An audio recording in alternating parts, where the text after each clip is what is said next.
sudah disampaikan KPK baik 2 tahun lalu, setahun lalu, dan tambahan hari ini, kita juga mesti melihat bahwa secara empirik wajah Republik ini sedang murang, carut marut demokrasinya, dan salah satu mantan presidennya masuk dalam daftar presiden yang terkorup di dunia. Tentu kita malu ya. Indonesia menjadi perbincangan dunia, dan disinilah KPK menjadi institusi yang dipertaruhkan. Apakah KPK akan berpihak pada kepentingan untuk memperbaiki keadaan Republik, atau justru KPK menjadi instrumen yang membuat wajah Republik makin buruk? Saya kira itu. Terima kasih. Kalau ada pertanyaan silakan. Kalau data yang dimaksud yang tadi bisa. Kalau data, kita ingin meminta kepada KPK untuk mengungkap kembali, menelaah kembali yang sudah pernah kami laporkan, baik tahun 2022 maupun 2024. Lalu kami sampaikan juga bahwa secara nyata di dunia ini, rilis OCCRP itu adalah bukti empirik untuk menjadi pintu KPK menelusuri itu. Kan kalimat yang sangat jelas di rilisnya OCCRP bahwa Saudara Joko Widodo telah melakukan tindakan yang menggambarkan perilaku korupsi itu. Melalui apa? Melalui proses-proses yang kemudian memudahkan anaknya untuk mempengaruhi peradilan di MK dan lain-lain. Itu sebetulnya pintu yang bisa menjadi instrumen KPK untuk bisa masuk membongkar yang bersangkutan. Tapi kan namanya di OCCRP itu kan udah dihilangkan, Pak. Kata siapa? Kata siapa? Nggak ada itu. Namanya tetap ada. Kalau kita lihat sekarang, ada 4 cara mereka untuk meredam isu ini. Pertama, dengan menyebut posisi ARPI itu tidak kredibel. Kenyataannya sebaliknya kan. Kedua, mereka menyebut bahwa laporan itu nggak ada bukti. Kita udah katakan nggak akan ada bukti, yang ada data. Kan kira-kira gitu. Yang ketiga, mereka menyerang pribadi-pribadi dengan mengatakan itu pemecah belah bangsa. Bagaimana urusan kayak begitu kok jadi pemecah belah bangsa? Yang keempat, nah isu yang terakhir itu sudah di take down oleh OCCRP.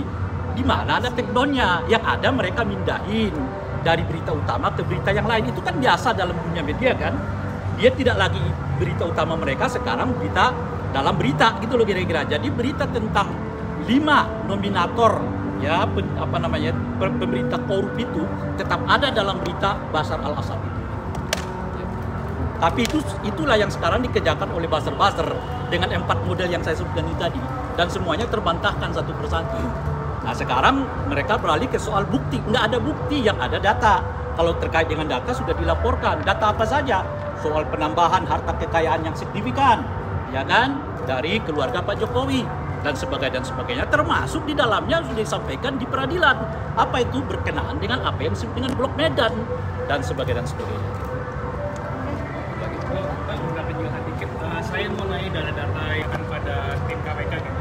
Tadi Bapak menyebut ada kayak fakta persidangan Blok Medan, LKPN Pak Jokowi yang meningkat, terus juga Bapak pernah melaporkan yang PT SM itu yang ada suap edukasi Kaisang dan Gibran. Apalagikah datanya? Apakah data ini milik ini harus dijadikan bukti ditambah keterangan Bapak ini menjadi dua alat bukti yang cukup untuk penetapan Pak Jokowi sebagai tersangka? Kalau gitu ya, tanggapannya gimana? Ya, kalau itu otoritas KPK ya untuk menentukan segera menjadi tersangka atau tidak. Jadi nggak mungkin kami kemudian memutuskan sebagai tersangka kan. Karena itu sebetulnya kalau KPK serius tinggal memanggil di antara orang-orang yang sudah pernah saya sampaikan itu. Kalau KPK mengatakan tidak ada pejabat negara, ada semuanya.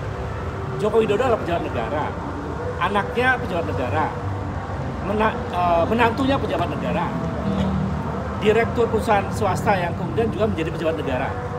Jadi terbantahkan argumen KPK itu, karena semuanya ada pejabat negara itu. Nah dari pejabat negara itu sebetulnya kalau KPK serius, panggil aja salah satu di antara mereka, itu pintu masuk. Apakah nanti akan dijadikan tersangka tergantung bagaimana penyidik KPK untuk menyusuri itu. Keseriusannya ya untuk membongkar itu.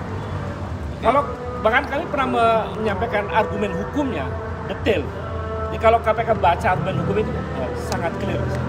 Saya kira itu Mas. Ya, terima kasih ya semuanya. Terima kasih ya.